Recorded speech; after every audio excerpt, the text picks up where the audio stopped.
Olá, seja bem-vindo. No episódio de hoje falaremos sobre a doença parasitária coccidiose.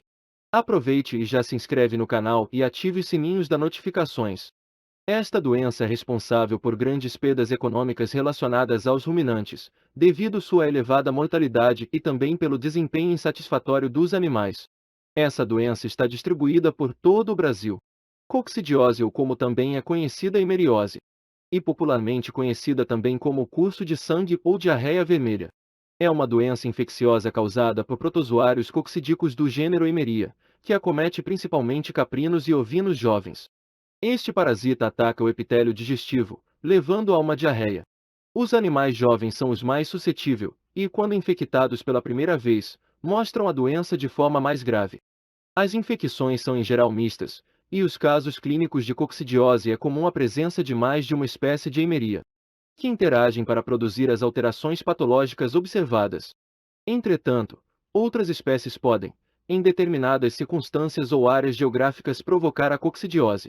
Portanto, a identificação das espécies de Emeria parasitas de ruminantes deve ser feita baseando-se no hospedeiro e nas suas características morfológicas e biológicas.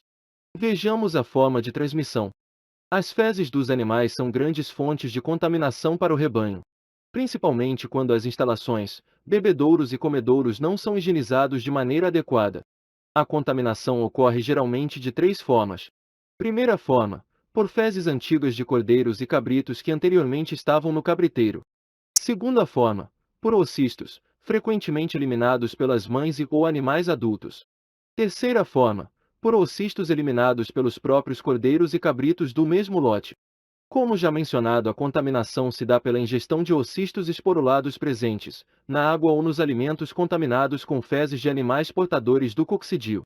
Quando entram nas células intestinais, ocorre a reprodução assexuada e sexuada, causando uma destruição destas células.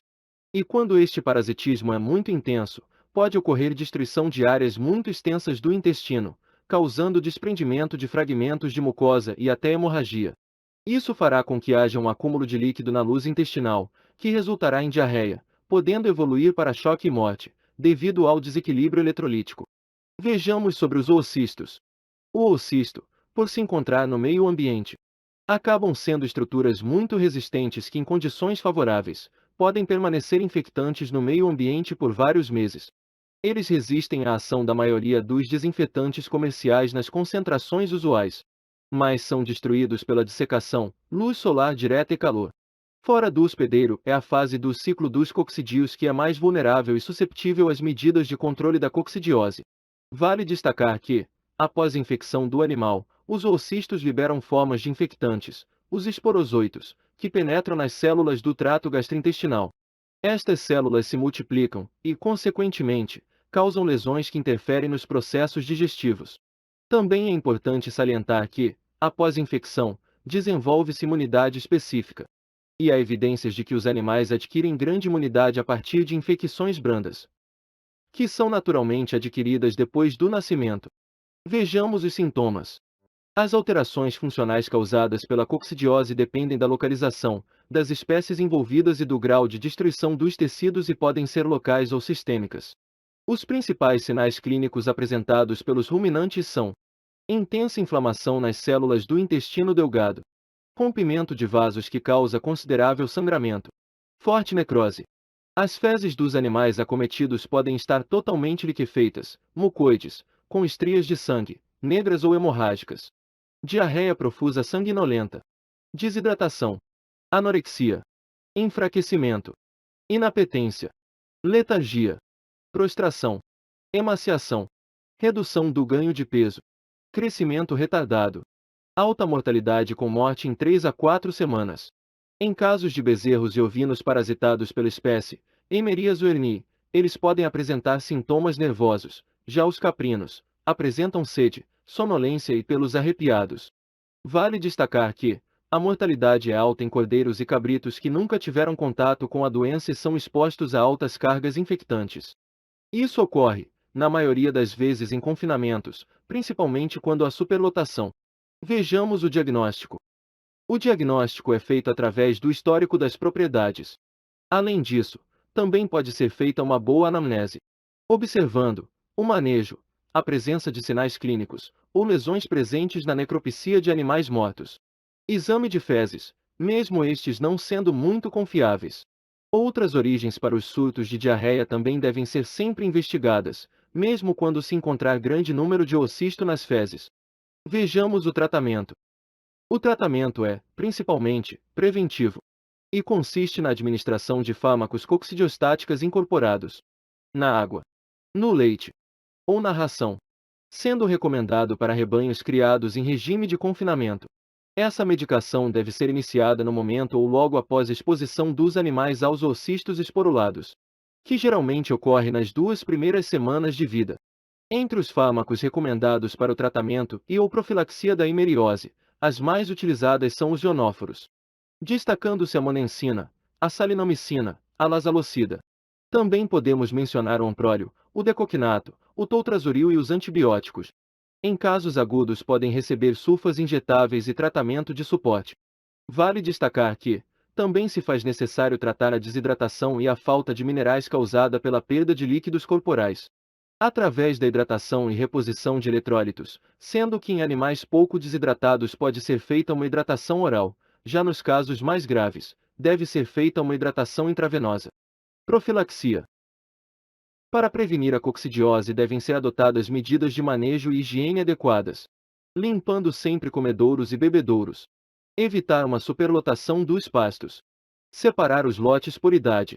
Pode também ser feito o uso preventivo de fármacos anticoccídicas adicionadas à água e ração. Curiosidades sobre a hemeria ou coccidiose. A doença não ataca somente caprinos e ovinos, mas também pode se propagar nos demais ruminantes, por exemplo, bovinos e búfalos. A maioria das espécies que parasitam bovinos é considerada também como parasitas de búfalos. Mas o mesmo não ocorre entre caprinos e ovinos, cujas espécies são altamente específicas com exceção da espécie, Eimeria caprovina, que normalmente parasita caprinos mas pode ocorrer em ovinos. Os oocistos são estruturas muito resistentes que, em condições favoráveis, podem permanecer infectantes no meio ambiente por vários meses.